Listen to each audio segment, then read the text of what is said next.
Teacher പറയുന്നതായിട്ട് teacher എല്ലാ മതക്കാരുടെയും ആചാരാനുഷ്ഠാനങ്ങൾ ഒറ്റയ്ക്ക് കോൺട്രാക്റ്റ് എടുത്തിരിക്കുകയാണെന്ന്. ടീച്ചർ ചില കാര്യങ്ങളൊക്കെ ഞങ്ങൾക്കങ്ങ് വിട്ടേക്ക്. അതായത് ടീച്ചർ ഒരു കാര്യം പറയുന്നത് കേട്ട് ഞാനത് കേൾപ്പിച്ചു തരാം. ധാരാളം ക്ഷേത്രങ്ങളിൽ പ്രതിഷ്ഠ നടത്തി. അത് കണ്ണാടി മുതൽക്ക് അങ്ങോട്ടെല്ലാം പ്രതിഷ്ഠിച്ചിട്ടുണ്ട് അല്ലേ. വെറും കല്ലെടുത്ത് ശിവനായി പ്രതിഷ്ഠിച്ചിട്ടുണ്ട്. പക്ഷെ എവിടെ ഒരു കുരിശ് പ്രതിഷ്ഠിച്ചിട്ടില്ല. ടീച്ചർ പറഞ്ഞു കണ്ണാടി മുതൽ പലതിനെയും പ്രതിഷ്ഠിച്ചിട്ടുണ്ട്, എന്നാൽ ക്രിസ്ത്യാനികൾ ഒരിടത്തും കുരിശ് പ്രതിഷ്ഠിച്ചിട്ടില്ല എന്നാണ്. ടീച്ചറെ, ഞങ്ങളുടെ വിശ്വാസം തികച്ചും നിങ്ങളുടെ വിശ്വാസത്തിൽ നിന്നും കുറച്ച് വ്യത്യസ്തമാണ്. ഞങ്ങൾ ജീവനുള്ള ദൈവത്തെ ഞങ്ങൾ ആരാധിക്കുന്നു, വിശ്വസിക്കുന്നു. ഞങ്ങൾ കണ്ണാടിയെയോ വെറും കല്ലിനെയോ ഒന്നും ദൈവമായി പ്രതിഷ്ഠിച്ചുകൊണ്ട് വെച്ചിട്ട് ഞങ്ങൾ അതിൽ ആരാധിക്കുന്നില്ല. അതാണ് വ്യത്യാസം. പക്ഷേ അങ്ങനെ ആരാധിക്കുന്നവരോട് നമുക്ക് എതിരുമില്ല, അവരുടെ വിശ്വാസം തെറ്റെന്ന് പറയാനും ആഗ്രഹിക്കുന്നില്ല. കാരണം ഓരോ മനുഷ്യരുടെയും ഉള്ളിൽ ഒരു വിശ്വാസം പതിഞ്ഞിട്ടുണ്ട്. ചിലർക്ക് വിശ്വാസമേ ഇല്ല, പക്ഷേ ഞങ്ങൾക്ക് വിശ്വാസമുണ്ട്. അപ്പോൾ ഞങ്ങളുടെ വിശ്വാസം വ്യത്യസ്തമാണ്. നമ്മൾ ഒരിക്കലും ഒരു ദൈവത്തെ പ്രതിഷ്ഠിക്കില്ല. നമ്മൾ പള്ളികളെയും മറ്റും പ്രതിഷ്ഠിക്കും, പള്ളിയിലെ ഉപകരണങ്ങളെല്ലാം പ്രതിഷ്ഠിക്കും, പക്ഷേ ദൈവത്തെ പ്രതിഷ്ഠിക്കില്ല. അതാണ് നമ്മൾ തമ്മിലുള്ള വ്യത്യാസം. അതുകൊണ്ട് ഒരിക്കലും ഒരിടത്തും ഒരു കുരിശിനെ പ്രതിഷ്ഠിക്കില്ല. ത്യാഗത്തിൻ്റെയും സഹനത്തിൻ്റെയും ഒരു സിമ്പലായിട്ടാണ് ക്രൂശിനെ ക്രിസ്ത്യാനികൾ കാണുന്നത്. അതുകൊണ്ടാണ് ഞങ്ങൾ കണ്ടില്ലേ, കാണാം, ആ സിമ്പലിനെ ഞങ്ങളോടൊപ്പം ചേർത്ത് പിടിക്കുന്നു. കുരിശ് വഹിക്കുക എന്നുള്ളത് കൊണ്ട് നമ്മൾ അർത്ഥമാക്കുന്നത് മറ്റുള്ളവർക്ക് വേണ്ടി ത്യാഗം സഹിക്കുക. യേശു കുരിശിൽ മരിച്ചു എന്നുള്ളത് കൊണ്ട് കുരിശ് ഒരു ദൈവമല്ല. കുരിശ് എന്നുള്ള ആ സിമ്പൽ കൊണ്ട് ഉദ്ദേശിച്ചത് മറ്റുള്ളവർക്ക് വേണ്ടി ത്യാഗം സഹിച്ചു എന്നാണ് ഞങ്ങൾ വിശ്വസിക്കുന്നത്. അപ്പോൾ നമ്മൾ മറ്റൊരുവൻ്റെ കുരിശ് ചുമക്കുക എന്ന് അർത്ഥമാക്കുന്നത് ആ മനുഷ്യന് വേണ്ടി ത്യാഗം സഹിക്കാൻ തയ്യാറാവുക എന്നാണ്. എൻ്റെ ഈ ചെറിയ അറിവ് കൊണ്ടാണ് ഞാനീ പറഞ്ഞത്. പക്ഷേ വിശാലമായ അർത്ഥങ്ങൾ ധാരാളം വ്യക്തികൾ നമുക്ക് പറഞ്ഞു തരാൻ ഈ ഭൂമിയിൽ തന്നെ ഉണ്ട്. വേറൊരു കാര്യം, ടീച്ചർ ഉപയോഗിക്കുന്ന രീതിയിൽ ആയിരിക്കില്ല മറ്റ് മതക്കാർ ദൈവത്തെ ആരാധിക്കുന്നതും കാണുന്നതും. ഓരോ വ്യക്തികളും അവരുടെ ഹൃദയത്തിൽ ദൈവത്തിന് വസിക്കാൻ ഒരു അവസരം ഒരുക്കുന്നു, ദൈവത്തിന് വസിക്കാൻ സ്ഥലം ഒരുക്കുന്നു. എപ്പോഴാണോ നമ്മുടെ ഹൃദയത്തിൽ നിന്ന് ദൈവത്തിന് വസിക്കാനുള്ള സ്ഥലം ഇല്ലാതെ പോകുന്നത്, ആ സമയം നമ്മുടെ ഹൃദയത്തിൽ ദുഷ്ചിന്തകളുണ്ടാവും, മോശമായ പ്രവൃത്തിയിലേക്ക് പോകും. അപ്പോൾ ഒരു വ്യക്തി ഒരു ക്രിസ്ത്യാനി ആയതുകൊണ്ടോ മതപഠനം നടത്തിയത് കൊണ്ടോ ഒന്നും ആ വ്യക്തി അവസാനം വരെ നല്ലതായി ജീവിക്കുമെന്ന് പറയാൻ നമുക്ക് പറ്റില്ല. പറയാൻ പറ്റും. എങ്ങനെയെന്ന് വെച്ചാൽ ആ വ്യക്തി ദൈവത്തെ പൂർണ്ണമായി തൻ്റെ ഹൃദയത്തിൽ പ്രതിഷ്ഠിച്ചിട്ട് ഉണ്ടെങ്കിൽ ആ വ്യക്തി അവസാനം വരെയും നേർപാതയിൽ കൂടെ തന്നെ നടക്കും. കാരണം അവനൊരു ഭയം ഉള്ളിലുണ്ട്. ചില ആൾക്കാർ പറയും ദൈവം എന്ന് പറയുന്നത് മനുഷ്യനെ ഭയം കൊണ്ടുവരുന്നതാണെന്ന്. അതെ, ഭയം എന്തിനു വരുന്നു? നമ്മൾ തെറ്റായ കാര്യങ്ങളിലേക്ക് പോകുമ്പോൾ നമ്മുടെ മനസ്സിലൊരു ചിന്ത വരും.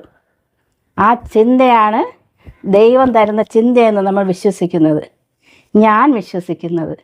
ആ ചിന്ത മനസ്സിലുണ്ടെങ്കിൽ തീർച്ചയായും നീച പ്രവൃത്തി ഒരു മനുഷ്യന് ചെയ്യാൻ കഴിയില്ല. ഒരു ക്രിസ്ത്യാനി ആയതുകൊണ്ടോ ഒരു മുസ്ലിം ആയതുകൊണ്ടോ അവൻ ഒരു നീചപ്രവൃത്തിയും ചെയ്യില്ല എന്നൊരിക്കലും നമുക്ക് ഉറപ്പ് പറയാൻ പറ്റില്ല. പക്ഷേ ഹൃദയത്തിൽ ദൈവഭയം ഉണ്ടെങ്കിൽ ആ വ്യക്തി ഒരിക്കലും മോശമായ വഴിയിലേക്ക് പോവില്ല. അത് 100% ഉറപ്പുള്ള കാര്യം തന്നെയാണ്. ഇനി വേറെ ചില കാര്യങ്ങളുണ്ട്.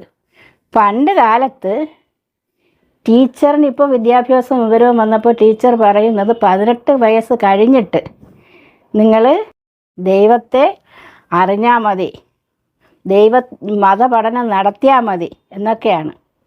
ഒരു കുട്ടിയുടെ സ്വഭാവം രൂപീകരിക്കുന്നതിന് അതിൻ്റെ ചെറിയ പ്രായത്തിലാണ്.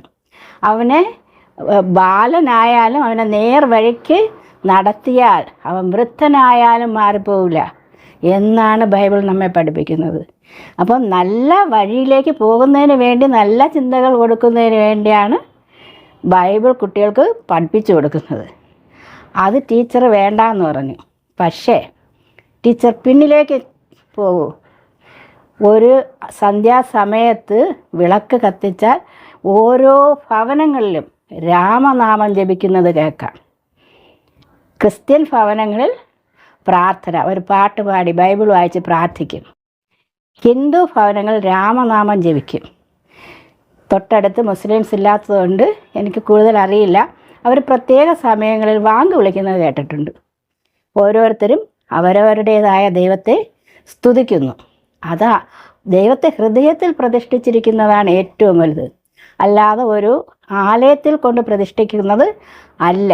അതുകൊണ്ടാണ് കുരിശ് ഒരു സ്ഥലത്തും പ്രതിഷ്ഠിക്കാത്തത്. അത് ഒരു ത്യാഗത്തിൻ്റെയും സഹനത്തിൻ്റെയും സിമ്പലാണ്. മറ്റൊരുവിന് വേണ്ടിയിട്ട് ത്യാഗം സഹിച്ചു എന്നുള്ളതിൻ്റെ അടയാളമാണ് കുരിശ്, അത് ദൈവമല്ല. പണ്ട് കുട്ടികൾ സന്ധ്യാസമയത്ത് വിളക്ക് കത്തിച്ച് നാമം ജപിക്കുമായിരുന്നു. ഇന്ന് അതുണ്ടോ ടീച്ചറെ? എന്തുകൊണ്ടത് നഷ്ടപ്പെട്ടു പോയി? വിവരവും വിദ്യാഭ്യാസവും വന്നപ്പോൾ നിങ്ങൾ തന്നെ പറയുന്നു 18 വയസ്സ് കഴിഞ്ഞിട്ട് ഇത് മതിയെന്ന്. അതുകൊണ്ടാണ് വൈകുന്നേര സമയങ്ങളിൽ ഇപ്പോൾ കുട്ടികളിൽ നാമം ജപിക്കുന്ന പരിപാടിയേ ഇല്ലാതായി. എന്നാൽ ഒരു ക്രിസ്തീയ ഭവനത്തിൽ ശരിക്കും ക്രിസ്തുവിനെ അവരുടെ ഹൃദയത്തിൽ കൊണ്ട് നടക്കുന്നവരുടെ ഭവനങ്ങളിൽ ഈ സമയങ്ങളിലെല്ലാം പ്രാർത്ഥനയുണ്ടായിരിക്കും. അതുപോലെ മുസ്ലിങ്ങളും അവരുടേതായ സമയങ്ങളിൽ അവർ പ്രാർത്ഥിക്കും. ഒരിക്കലും നമ്മുടെ ഹൃദയത്തിൽ ദൈവത്തെ കൊണ്ടുവന്ന് നമ്മൾ ആ രീതിയിൽ ജീവിച്ചാൽ നശിച്ചു പോവുകയേയില്ല.